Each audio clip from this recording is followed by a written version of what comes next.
CigarClub.com, the first ever intelligent cigar subscription. Also an official sponsor for RonRealTV.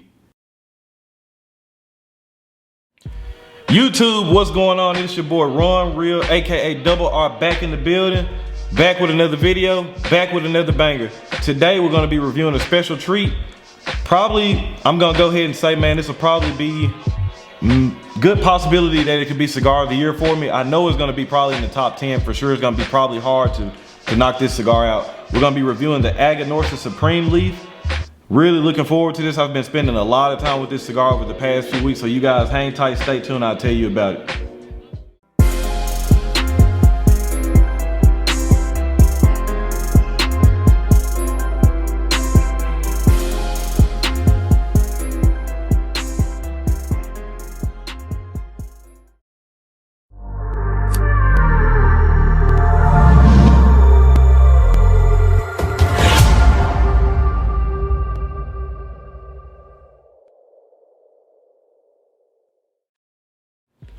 All right, you guys, today we're gonna be looking at the Aganorsa Supreme Leaf. At the time of me recording this, there's only been 2 reviews of this cigar. Shout out to both of them guys too, man. Both of them are incredible cigar reviewers. Y'all already know one of them is the GOAT. Shout out to my uncle Lee Mac 912. If you guys are not following him, make sure you go over to his page, check him out. He's doing a lot of good stuff over there. The other reviewer, Tim Rollins. Shout out to Tim Rollins too. I watch a lot of his content. He reviewed the cigar as well. And if I remember correctly, he thinks just as highly of this cigar as I do. So with that being said, we're gonna get into it. As most people know, I'm really heavy on Placencia and Aganorsa lately. I feel like both of those farms are putting out a lot of great tobacco. Very, very good, high quality stuff, man. And this is no different. I feel like they really reached in the bag of the good stuff to pull out to make this cigar. So looking at it, we're looking at a Nicaraguan Puro that is a 5x52 box press. It has a closed foot on it. Nice little closed foot. Some tight and visible seams on it. Not very toothy. Looks like it has a triple cap on it. Nice looking cigar, just handheld size, very nice. Has the little black specks on it on this one that I like to see. It just kind of gives that wrapper leaf a lot of character. They say it's a Corojo heavy blend, which makes sense probably why I like this cigar so much. A lot of cigars that I've been smoking a lot lately, HVC, Warps, Aganorsa, they're using a lot of Corojo. I'm really enjoying that right now, along with some Habano too. So with that being said, oh, before we cut it, I'll go ahead and actually measure this one, because I believe Lee Mac said his measured in around 54 as a 54 ring gauge. So actually mine's a hair longer than 5 and ring gauge 51. We'll go ahead and cut this thing open. Price on this cigar retails for $9.45, I want to say. They come in boxes of 10. Before I get really further into it, to let you guys know, I think Lee Mac reviewed this cigar about 2 weeks ago.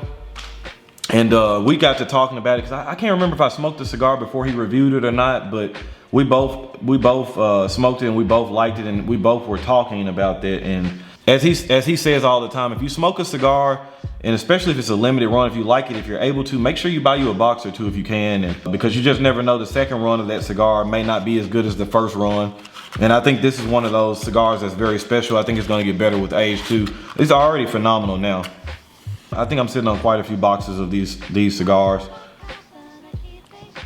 So as I've mentioned before, when you have closed feet, you want to kind of try to keep it away from your clothes. Sometimes when you're lighting them, the wrapper leaf can fall on your clothes, especially if you're wearing something nice. You don't want that falling on there. Speaking of number wise, so it looks like there's only been 10,000 cigars total made. The first 5,000, Brian over at Privada Cigar Club bought those for his members over there. And then the second 5,000 have been out circulating through regular population. It's just kind of one of those things. I don't know if they're gonna come out with it next year in a different size or not. I would love to actually see this blend in like a 6x46 or a 6x48. I think that would smoke really good too. Very intense in the beginning, very intense.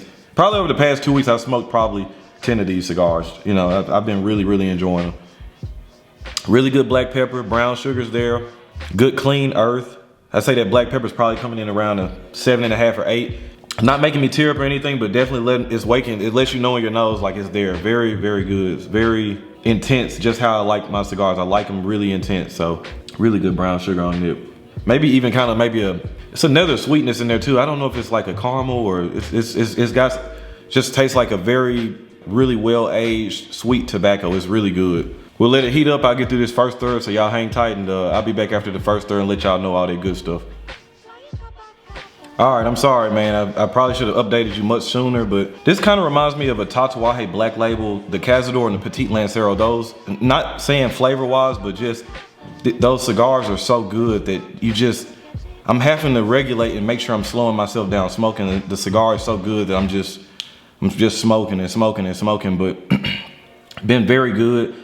This cigar is very complex, man. It's full flavor. Just, if I were to blend a cigar, it would be something like this. You're getting all kinds of flavor. You're getting black pepper, you're getting cream, you're getting brown sugar, you're getting a dark chocolate, you're getting some caramels in there. It's just, I'm getting a little cedar wood. It's just very intense in flavor and just very complex. It's just all over the place. Burnt line's been nothing razor sharp, but nothing I've had to correct. I'm already at the band now. Draw has been perfect.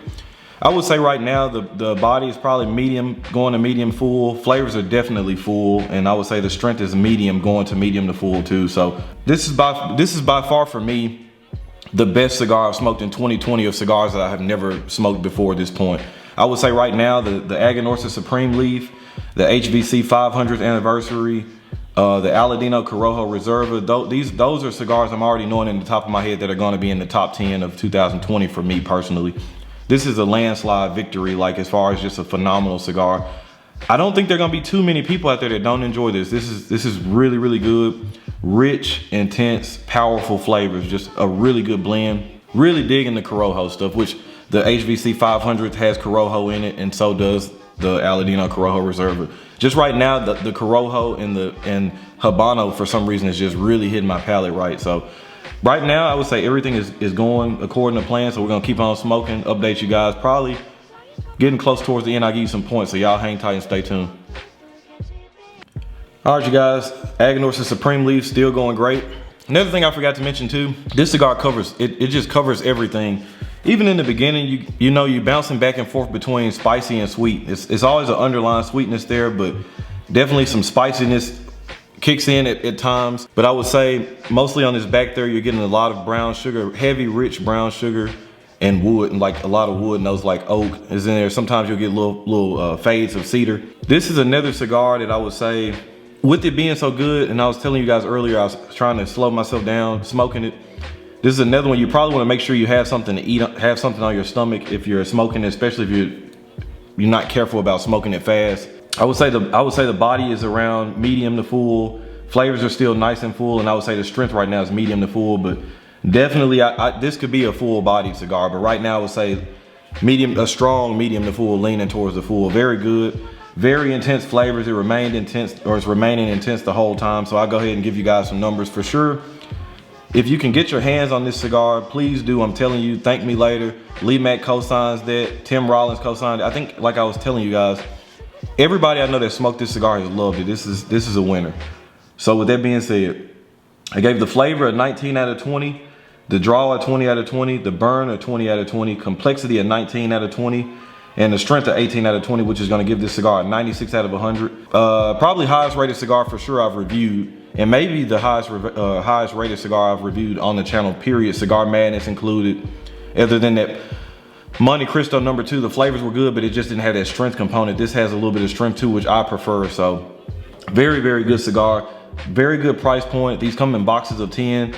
I would say if you could find boxes, this is a box worthy cigar without question, but if you can only get 1 or 2 or something like that, make sure you get your hands on this cigar if you can find it, man. So with that being said, definitely an elite cigar. So you already know what the name of the game is, relaxation and enjoyment. Y'all already know to be driven, never motivated. So with that being said, man, we'll catch y'all on this next review.